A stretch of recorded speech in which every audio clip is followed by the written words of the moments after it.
अस्सलाम वालेकुम students. Second year biology में आज हमारा टॉपिक है डार्विन थ्योरी ऑफ एवोल्यूशन। ये चार्ल्स डार्विन वाला टॉपिक हमने शुरू किया हुआ है। इससे पहले जो इससे पिछला लेक्चर था उसके अंदर मैंने आप लोगों को बैकग्राउंड इन्फॉर्मेशन बताई थी कि डार्विन ने किस बेस पे थ्योरी पेश की थी। ऐसे कौन कौन से ऑब्जर्वेशंस थे जो डार्विन ने किए। वो गैलापागोस आइसलैंड पे गया, उसने डाइवर्सिटी को ऑब्जर्व किया, उसने ज़मीन के डिफरेंट रीजन में देखा कि जानदार डिफरेंट है, तो उस बेस पे उसने थ्योरी पेश कर दी। आज हम उसकी थ्योरी पे पढ़ेंगे और उसकी थ्योरी का जो मैकेनिज़्म है वो उसके ऊपर भी बात करेंगे। तो डार्विन की थ्योरी 2 पॉइंट्स के ऊपर है। पहला पॉइंट है डिसेंट विद मॉडिफिकेशन और दूसरा पॉइंट है natural selection. Descent with modification का मतलब क्या है? डिसेंट एक्चुअली इसका मतलब होता है बाद में आना। विद मॉडिफिकेशन, मॉडिफिकेशन का मतलब होता है चेंजेस। तो यानी कि इस हेडिंग का मतलब ये है कि जानदारों में चेंजेस आती है और चेंजेस के नतीजे में जो नए जानदार होते हैं चेंजेस उनके अंदर मुंतकिल होती है। अब इस पॉइंट के अंदर डार्विन ने ये कहा है कि all organism are created from a single common ancestor. जितने भी जानदार हैं इस वक्त, जितनी भी बायोडाइवर्सिटी को आप देख रहे हैं, इस वक्त दुनिया के अंदर 2.5 मिलियन डिफरेंट तरह के जानदार हैं। ठीक है, 2.5 मिलियन। डार्विन ने ये कहा कि ये सारे जो है ये एक कॉमन एंसेस्टर से पैदा हुए हैं। तो कॉमन एंसेस्टर यानी ये सभी जो है ये पहले ज़मीन पे सिर्फ एक ही कोई जानदार पहला पैदा हुआ होगा, उसी के अंदर बाद में उसी की जो आगे नस्ल बढ़ी उसके अंदर चेंजेस वगैरह आई, तो सारी लाइफ उससे वजूद में आई। यानी डार्विन जो था ये यूनिटी ऑफ लाइफ पे बिलीव करता था। यूनिटी ऑफ लाइफ यानी लाइफ का सिंगल एंसेस्टर का होना, और ये समझता था कि एवोल्यूशन एक दरख्त की तरह है। जैसे ये आपके सामने एक ट्री है, एवोल्यूशन इस ट्री की तरह है। अब इस ट्री का देखिए, जैसे एक ट्री का नीचे तना होता है, एक तना सिंगल तना, ठीक है। अब ये सिंगल तना है यानी ये सब जानदारों का एंसेस्टर है, इसको आप ए कह लें। यानी ये वो पहला जानदार है जो सबसे पहले ज़मीन पे पैदा हुआ। उसके बाद इसके अंदर कुछ चेंजेस आई यानी डिसेंट विद मॉडिफिकेशन हुआ। इन्वायरमेंट के अंदर डिफरेंट अडॉप्टेशंस की वजह से समझ लें इससे 2 स्पीशीज़ पैदा हो गई, बी सी। ठीक है, फिर मज़ीद वेरिएशन आती गई, बी के अंदर वेरिएशन आई, इससे सी और डी पैदा हुई। और इधर जो है ए, इसके अंदर मज़ीद चेंजेस आई, इससे आप कह ले ई और एफ पैदा हुआ। और इसी तरह आगे जी कह ले, के कह ले, ये सारी स्पीशीज़। यानी डार्विन इस तरह से लाइफ को मानता है कि लाइफ पैदा हुई। लाइफ का सारी का यानी कि जो किसी भी जानदार का आप उसको पीछे की तरफ देखें उसकी जाके मिलती है उसका शजरे नसब। सबके एंसेस्टर यानी सबके एंसेस्टर कौन से एवोल्यूशन के मुताबिक बैक्टीरिया। ये डार्विन का एक थ्योरी का जनरल सा पर्सपेक्टिव है। यानी सारी लाइफ जो है एक यूनिट पे इकट्ठी हो जाती है, एक दरख्त की तरह जिसकी बहुत सारी, पहले उसमें से बड़े दाने निकलते हैं, फिर शाखें निकलती हैं, फिर उसमें से छोटी शाखें निकलती है। तो यूँ लाइफ भी यूँ फैली एक कॉमन एंसेस्टर से। अब यहाँ पे ये जो एक फॉर्क है, इस फॉर्क को आप देखिए, हर फॉर्क के ऊपर, फॉर्क क्या होता है, ये जो 2 शाखें आपको नज़र आ रही है इसको फॉर्क कहते हैं। यानी हर जो फॉर्क है, ये फॉर्क के समझ ले ऊपर यहाँ पे एक्स और वाई 2 स्पीशीज़ है, कोई 2 है, इनका एक कॉमन एंसेस्टर होगा, उसको आप चले डब्ल्यू कह लें। हर फॉर्क के ऊपर जो 2 स्पीशीज़ है उनका पीछे से एंसेस्टर एक कॉमन होगा। ये है लाइफ, इस तरह से लाइफ वजूद में आई अकॉर्डिंग टू डार्विन। अब डार्विन की थ्योरी नेचुरल सिलेक्शन। तो हम टॉपिक शुरू करने लगे हैं नेचुरल सिलेक्शन एंड एडॉप्टेशन। ये दूसरा पॉइंट है। इसके अंदर डार्विन एक्सप्लेन करता है कि ये ऊपर जो हमने एवोल्यूशनरी ट्री पढ़ा, ये ट्री कैसे बना, ये लाइफ बनती कैसे है, कैसे ये डिसेंट विद मॉडिफिकेशन होता कैसे है। तो एक्चुअली डार्विन इसके लिए मैकेनिज्म देता है नेचुरल सिलेक्शन का। तो डार्विन की थ्योरी को हम कहते भी थ्योरी ऑफ नेचुरल सिलेक्शन ही है। नेचुरल सिलेक्शन के अलावा दूसरी चीज़ यहाँ पे है एडॉप्टेशन। सबसे पहले तो आपको एडॉप्टेशन का पता होना चाहिए। एडॉप्टेशन वैसे तो हम कहते हैं किसी भी मुताबिकत को, माहौल के साथ जो हम आहंगी होती है उसको एडॉप्टेशन कहते हैं। अब मैं एडॉप्टेशन को यूँ डिफ़ाइन करता हूँ कि एडॉप्टेशन एक प्रोसेस का नाम है, process through which organism adjust themself to their environment. एक ऐसा प्रोसेस जिसके ज़रिए से जानदार अपने आप को माहौल में एडजस्ट करते हैं, अपने आप को फिट करते हैं। को एडॉप्टेशन जो है दिस में भी स्ट्रक्चर, जानदार के अंदर कोई फंक्शन हो सकता है, कोई प्रोसेस हो सकता है। मसलन एक एग्जांपल यहाँ पे मैं आपको देता हूँ। हमें गर्मी लगती है तो हमारे अंदर पसीना पैदा होता है। अब पसीने के पैदा होने से कूलिंग पैदा होती है। ये एक एडॉप्टेशन है जो हमारे लिए फ़ायदेमंद है। अगर किसी के अंदर, किसी इंसान के अंदर ये अडॉप्टेशन नहीं होगी तो उसको थर्मो रेगुलेशन का प्रॉब्लम ज़्यादा होगा, वो टेम्परेचर मेंटेन ठीक तरीके से नहीं रख पाएगा। तो ये एक ऐसी अडॉप्टेशन है जो हमें माहौल के अंदर बेटर एडॉप्टेड होने के अंदर हेल्प करती है। कई एडॉप्टेशन ऐसी भी होती है जैसे ख़तरनाक होती है उस जानदार के लिए। जैसे अगर कोई जानदार सर्द इलाकों के अंदर रह रहा है, उसके जिस्म के बाल बहुत छोटे हैं तो उसकी खाल बहुत पतली है, तो ज़ाहिरी बात है ये एडॉप्टेशन तो उसके लिए ख़तरा होगी। ठीक है। अब एडॉप्टेशन के बाद नेचुरल सिलेक्शन। नेचुरल सिलेक्शन को हम उर्दू में कहते हैं कुदरती चुनाव, कुदरत की सिलेक्शन। नेचर सेलेक्ट करती है उन जानदारों को रिप्रोडक्शन के लिए जो अपने माहौल में बेटर एडॉप्टेड होते हैं, यानी कि जिनकी एडॉप्टेशन बेहतरीन होती है, नेचर उनको सेलेक्ट कर लेती है। तो process by which nature select those organism for reproduction which are better adapted, यानी कि better adapted mean fit to their environment. एक मिसाल अगेन देता हूँ। एक समंदर है, समझ ले, उसका पानी नीला है, उसके अंदर बहुत सारी मछलियाँ हैं। तो कुछ मछलियों का रंग नीला है, कुछ का काला है, कुछ का सफ़ेद है। अब जो बेहतरीन एडॉप्टेशन है वो नीले रंग की है, क्योंकि नीले रंग की मछली नीले रंग के पानी के अंदर ही जल्दी नज़र नहीं आएगी, तो वो शिकार भी किसी दूसरे का जल्दी कर सकती है और ख़ुद शिकारी से बच भी सकती है, क्योंकि उसके माहौल के अंदर एक कैमोफ्लाज बन जाता है। ठीक है। तो ये एडॉप्टेशन उसके लिए बेहतर है। 10th क्लास के अंदर आपने पढ़ी थी इंग्लैंड के 2 तरह के जो मौत है उनकी एग्जांपल, लाइट और डार्क मौत। तो वो दरख्तों के तने पे आपको याद होगा कि तने के ऊपर वो जो मौत है वो बैठा करते थे, और फिर आपको ये भी याद होगा कि परिंदे इनका शिकार किया करते थे। अब लाइट तने के ऊपर अगर डार्क मौत बैठा हुआ हो तो वो जल्दी नज़र आ जाएगा, यानी उसकी अडॉप्टेशन जो है वो ख़तरनाक है। दूसरी तरफ लाइट तने के ऊपर अगर लाइट ही मौत हो तो वो नज़र नहीं आएगा, यानी उसकी अडॉप्टेशन बेहतर है। अब देखें नेचर सेलेक्ट किसको करेगी, नेचर लाइट कलर को सिलेक्ट करेगी। इसलिए हर इन्वायरमेंट के अंदर अडॉप्टेशन डिफरेंट होती है और उस अडॉप्टेशन की वजह से नेचुरल सिलेक्शन भी डिफरेंट होती है। अब नेचुरल सिलेक्शन का मैकेनिज़्म देखें। 3 पॉइंट इसके भी मैंने बना दिया है, ABC। पहला point, over production of individual. इस पॉइंट के अंदर डार्विन ये कहता है हर जानदार जो है वो बहुत ज़्यादा नए जानदार पैदा करता है। जैसे अगर आप फ़िश को देखें ना, फ़िश एक साल के अंदर लाखों की तादाद में तकरीबन 80 लाख एग्स ले करती है। तो इतनी मछलियाँ सिर्फ एक मछली पैदा कर सकती है।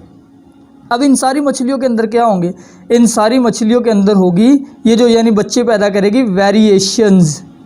क्या चीज़ होगी, वेरिएशंस। तो माहौल के अंदर ये सारे बच नहीं पाएंगे, बल्कि इनमें से कुछ बच पाएंगे, कुछ नहीं बच पाएंगे। तो ऐसे ही तो ज़्यादातर जो जानदार है वो ओवर प्रोडक्शन करते हैं अपने ऑफस्प्रिंग का, और फिर उनके जो ऑफस्प्रिंग्स होते हैं उनके अंदर वेरिएशंस होती है, यानी उनकी ट्रेड्स एक जैसी नहीं होती। जैसे हम इंसानों की मिसाल ले लें, हमारी इम्यूनिटी सबकी बराबर नहीं है। इम्यूनिटी यानी कुव्वत मुदाफ़त। किसी बंदे को कोई बीमारी जल्दी लग जाती है, किसी को देर से लगती है।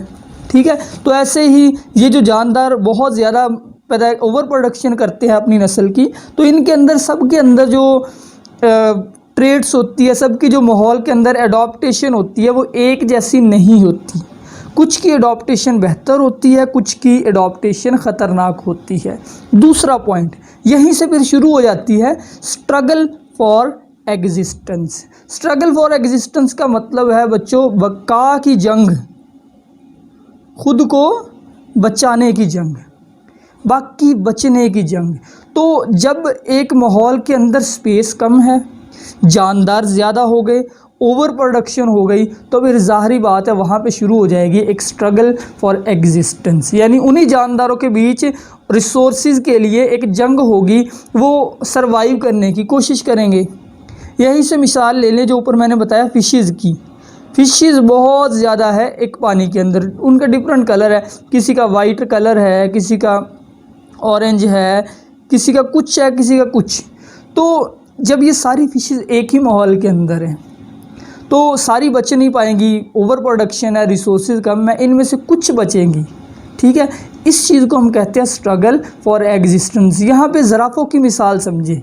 आपने लेमार्क की थ्योरी में पढ़ा है, लेमार्क ने ये कहा था कि ज़राफ़ों की गर्दनें पहले छोटी थी, उन्होंने स्ट्रेचिंग की, आहिस्ता आहिस्ता लंबी होगी। डार्विन ये कहता है कि ऐसा नहीं। डार्विन की थ्योरी का अब मैकेनिज़्म समझे कि डार्विन ये कहता था कि ज़राफ़ों के अंदर वेरिएशन थी शुरू में, कुछ की गर्दनें थोड़ी सी लंबी थी, कुछ की थोड़ी सी छोटी थी, कुछ की मीडियम साइज़, यानी कि सब के अंदर वेरिएशन। ठीक है, अब वेरिएशन की वजह से उनके अंदर उस दौर में फिर दरख्तों के पत्ते ख़त्म होना शुरू हो गए, तो घास फूस ख़त्म होना शुरू हो गया।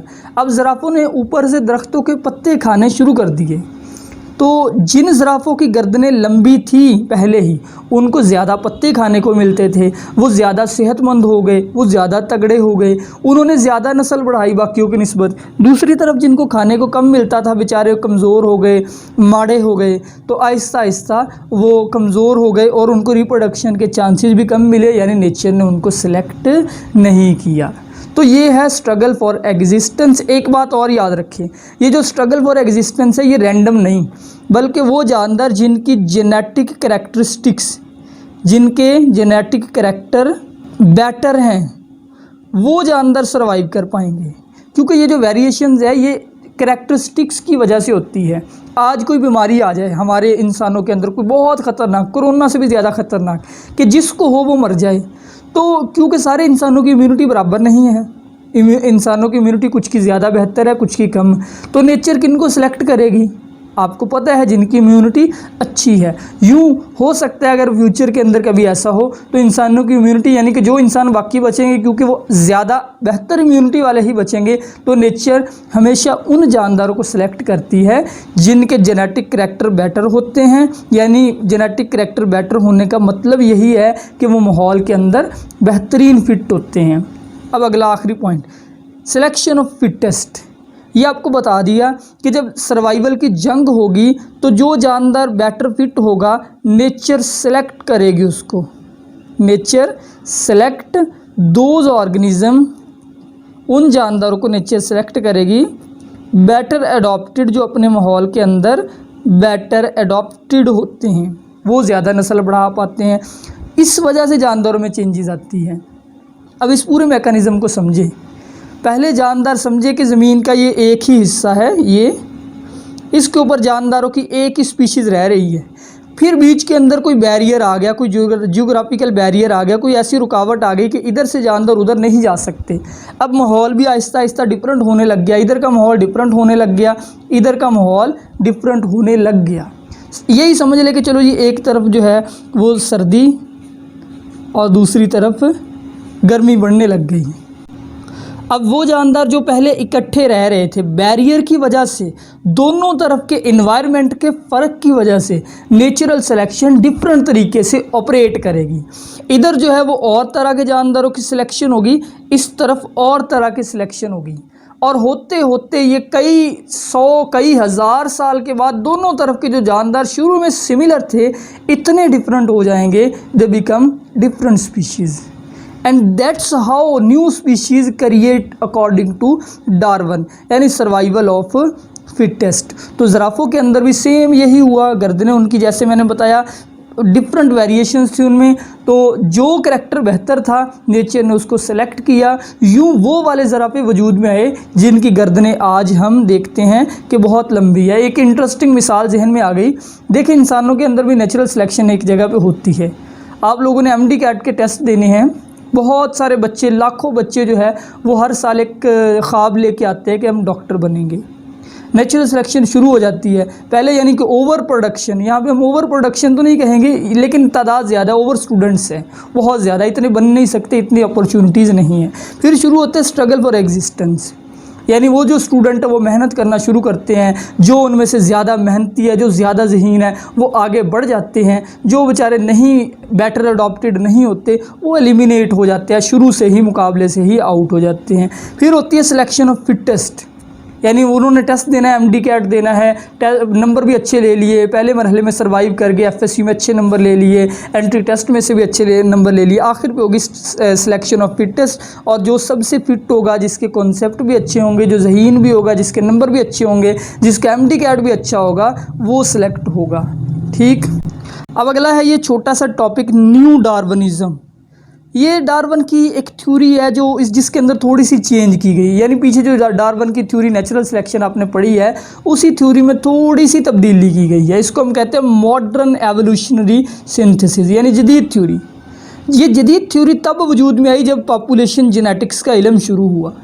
पहले पॉपुलेशन जेनेटिक्स की definition, branch of biology which deal with genetic differences with in population and there genetic basis, यानी ये ब्रांच पॉपुलेशन के अंदर जेनेटिक डिफरेंसेस पे बात करती है। जैसे हमारी इंसानों की पॉपुलेशन, इसके अंदर डिफरेंसेस है, जेनेटिक डिफरेंसेस, हमारे ब्लड ग्रुप डिफरेंट है, हमारा स्किन कलर डिफरेंट है, हमारी हाइट डिफरेंट है, हमारा वेट डिफरेंट है, हमारी इंटेलिजेंस डिफरेंस है, ये सारी चीज़ें जेनेटिक डिफरेंसेस है। और इनके काजेज़ के ऊपर भी बात करती है कि ये काजेज़ यानी कि ये वेरिएशन क्रिएट कैसे होती है।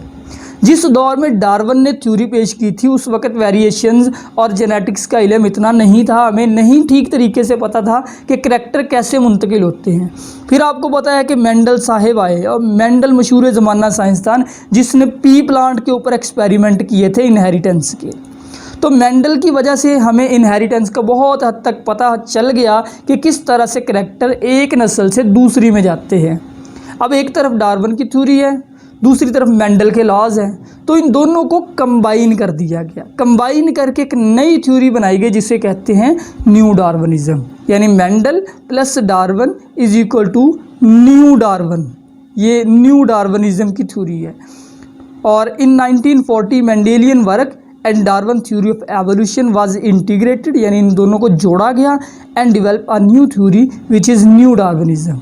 ठीक है, इसके अंदर यानी थोड़ा सा चेंजेस अब की गई, इस थ्योरी को मॉडिफाई किया गया, इसके अंदर कुछ मॉडिफिकेशन की गई, जो गलतियाँ थी उनको ठीक किया गया। क्योंकि डार्विन की थ्योरी जो थी वो बेसिकली एविडेंसेस पे थी, यहाँ पे एक्सपेरिमेंट भी उसके अंदर आए। यहाँ पे ये भी बताया गया कि ये वेरिएशन आती कहाँ से है। डार्विन ने सिर्फ ये बताया था कि वेरिएशन की वजह से सिलेक्शन होती है, यहाँ पे ये भी बताया गया कि वेरिएशन कैसे आती है, उनके जेनेटिक काजेज़ क्या है। अब ये जो न्यू डार्विनिज्म है इसकी थ्योरी के अंदर जो आइडियाज़ लिए गए हैं वो पैलियोंटोलॉजी यानी फॉसिल से भी लिए गए हैं, टैक्सोनॉमी यानी कि जानदारों की जो ग्रुप बंदी है उससे भी लिए गए हैं। हमें जानदारों की क्लासिफिकेशन से भी पता चलता है कि कौन से जानदारों में ज़्यादा सिमिलैरिटी है, तो इसका मतलब है उनके एंसेस्टर करीब हैं। बायोजियोग्राफी से भी लिए गए हैं, इससे तो डार्विन ने खुद भी लिया था, यानी कि जानदारों की जो डिस्ट्रीब्यूशन है, साउथ अमेरिका के जानदार और तरह के हैं और यूरोप के जानदार और तरह के हैं। ये चीज़ बायोजियोग्राफी है कि ज़मीन के डिफरेंट रीजन के एनिमल्स डिफरेंट है। फिर पॉपुलेशन जेनेटिक्स से भी आइडियाज़ लिए गए हैं न्यू डार्विनिज्म को डेवलप करने के लिए। इसलिए हम इस थ्योरी को, न्यू डार्विनिज्म को मॉडर्न एवोल्यूशनरी सिंथेसिस कहते हैं, क्योंकि इसको कई ब्रांचेज़ के आइडियाज़ को जोड़ कर बनाया गया है।